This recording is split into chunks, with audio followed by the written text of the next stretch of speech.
when you do your drug profiles for pharmacology, that's just kind of, to me, busy work, right? It's more important that you understand the mechanisms. Okay? So first of all, when you think about antibiotics, there was a real good reason why we spent so much time talking about the different parts of the cells. Because all those different parts of the cells become targets for antimicrobial agents. Are you with me? Mm-hmm. So this is a whole different, you've got PowerPoint, you were looking, I said, this is a whole different PowerPoint, right? But here you can see that you can attack plasma membrane, the ribosomes, you can attack metabolic pathways, you can attack DNA and RNA synthesis, and you can attack cell walls. So there's lots of different targets, and that's not all of them, that's just some that are on this chart, right? The most important thing that you have to remember is if you want to get rid of a bacterium, you take an antibiotic. But an antibiotic is not going to be effective against viruses, it's not going to be effective against helminths, it's not going to be effective against fungi, right? There is one antibiotic that has crossover where it can affect protozoan and also anaerobic bacteria. That's called metronidazole, and it's one of my favorite antibiotics that there is because it has that crossover effect, okay? So it's really important that we understand that because a lot of people take antibiotics and think, oh, well, I'll just take this and it'll take care of everything, right? And so it's important to understand that, right? And the other thing is, a lot of times, you know, I'm taking an antibiotic and my friend Eric calls me and say, hey, come on over and walk he knows I'm a big Kansas City Chiefs fan. He calls me over and says, you want to come over and watch Mahomes? We're going to have cases of beer here. And I'm taking an antibiotic, and I read on the label, it says contraindicated by alcohol. The average individual will just think, oh, well, that means I shouldn't take these when I'm drinking alcohol, so I'm not going to take these today. I'm going to put these away, and I'm not going to take them until after I get done with the alcohol. I'll go over, tie one on with Eric. The Chiefs win. I'm happy. I sleep at Eric's house because I'm too inebriated to go home. And then the next day I feel horrible because alcohol suppresses the immune system. And now the organism that was with me is raging. And I got rid of all the weaker ones, and now the only ones that are left over are the stronger ones. So I start taking the antibiotic again, it doesn't work, I get a lot sicker, I have to go back to the doctor, I get a new antibiotic. That's how we train our bacteria to become drug resistant. Okay? So if we think about this also, I want people to understand that taking antibiotics orally is the worst way to do it. Look how much of the actual pharmacological agent is actually in the serum, where if you take it intramuscularly, it's in for a longer period of time, and if you take it intravenously, most of the drug product reaches host tissues, therefore it's more effective. But even though we know that science tells us that if you take it as a shot, people don't want to do it because they don't like needles, right? And the pharmaceutical companies are like, oh, well, they don't like needles, we'll just cater to the people's wants, and we'll make pills, and they'll have to take them QID for 2 weeks, and we'll make a lot of money. Yeah. Are you with me? Where you could take one shot and not have to worry about it ever again. For most antibiotics, is there an option to? Not get a in most shot? cases, because it hits the inventory of a practice, and that's money lost. If those antibiotics stay on the shelf and they don't get to use them before the expiration date, that's money out of their inventory. So they almost never carry them anymore. They just give you prescriptions for them. Yeah. Some do, So but very few. For dental practices, I'd say at least for one office that I've worked for, we would always keep clindamycin. It's a good drug. For patients, just in case they have to, because some patients, depending on their health, they have to do a predose, like they have to take 4 pills before we start anything. Yeah. Especially if they've had surgery or heart surgery, a bunch of things. Yeah, for some of them though, we have them, we'll prescribe something to them beforehand, but for like if they had any major surgeries. Right then and there, right? Yeah. Right then and there, yeah. But Sarah, that particular dental practices are a little bit different because they're going to be getting into the gums, and if you are cleaning gums, there's a chance that some of the bacteria can get in from the gums into the bloodstream, and so you have to. But the average the general practitioner or person who practices internal medicine, they're not gonna keep them, because they're just too expensive to hold as inventory. Right. And that's unfortunate. Ellie, did you have another question? Oh, no, I was just gonna ask exactly what Isabella asked. Okay, yes, ma'am? So I know the one that you mentioned, metronidazole, can also be like, I think a suppository and intervaginal. Uh-huh. What's the success rate like with that? So I don't know much about the suppository, well, okay, so you're talking suppository anally? Yeah, I mean, either. Okay, I or, don't like- know about that yeah, one. I just know that's one other way to get it. Intravaginally for trichomonas, it works pretty effectively, but I still would recommend the shot. Shot?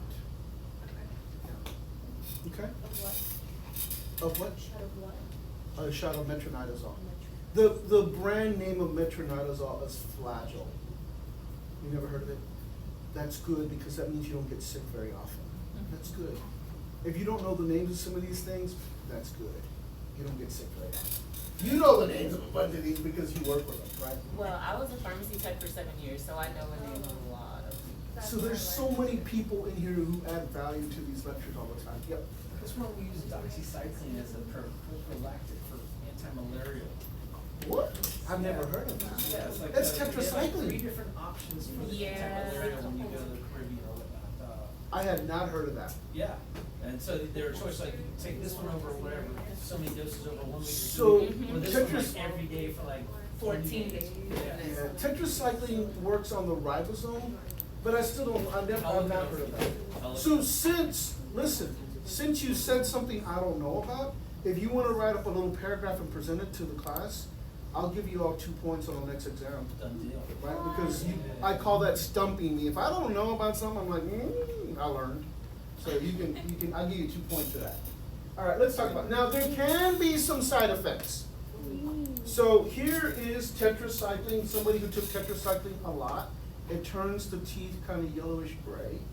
And because tetracycline biomagnifies in the bony tissues, so that means if you're a fairly large person and start to lose weight, the tetracycline will come out of the bones and back into the body again. So it's not used as much as it was, although it's coming back into favor now because we have very few drugs to deal with, right? And then the other thing to remember is that when you take a broad spectrum antibiotic, that it is gonna destroy all of the organisms that are sensitive to it. And that includes in your intestinal tract and the vagina. Right, now if you had to think about that for just a moment, ladies, when are you more apt to get a yeast infection? On antibiotics? When you're on antibiotics. And the reason that is because there is this balance in the actual vagina where the bacteria and the yeast are keeping each other in check. Are you with me? If you remove one group of organisms, all the bacteria are gone, the yeast are like, what happened to all those bacteria that were keeping us in check? Oh, look at all this room. Let's grow. And they start growing crazily, and then you get a yeast infection, right? Because you've essentially opened up a niche for organisms that are there normally that aren't affected by antibiotics. Now they're like, oh, I'll have all this. And then you have to think about the vagina for just a moment. It's moist, there's a lot of nutrients, and it's the perfect temperature. Of course, the organisms are gonna go crazy, right? Good? You go crazy. So I wanted to talk about the mechanism of action for, I'm gonna do one drug. And then I'm gonna I'll send you all an assignment. Y'all can work on it until the exam-poo, and the exam-poo has been moved by Amy to October 11th. And so that's the rule, she said, and that's what we're gonna do, okay? But I'm gonna talk about one mechanism, and that's gonna be augmentin. So augmentin is amoxicillin and clavionic acid. So for a long time, penicillin saved the day. Are you with me? So I need you to hold up your cell wall. Put it together, make a cell wall. Oh, no, just like that. There, just like that, okay. Cell wall, right, okay, look. So penicillin would come in here, and it would get into the cell wall, and it would break the cell wall apart, and then the cells could be easily destroyed. Are you with me? So then what happened is, make the cell wall again, the bacteria got smart, and they started to add a little bit of an enzyme associated with them. And now when penicillin came in, the bacterium just basically said, I have beta-lactamase. And they would release beta-lactamase, and beta-lactamase would inhibit me, and now I could not destroy the cell wall.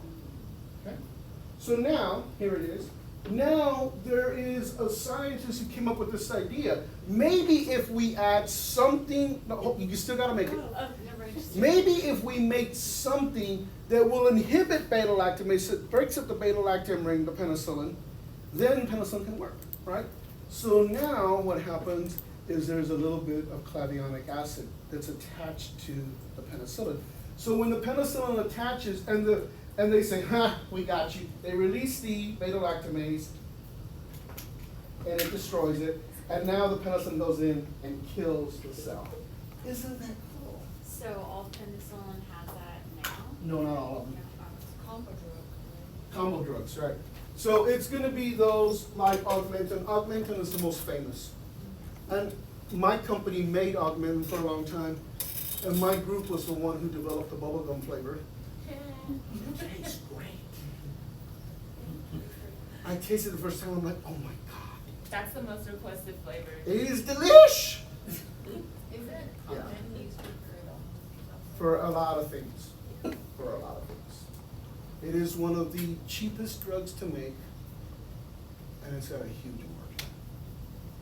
I would say for dental stuff, you wouldn't really use it unless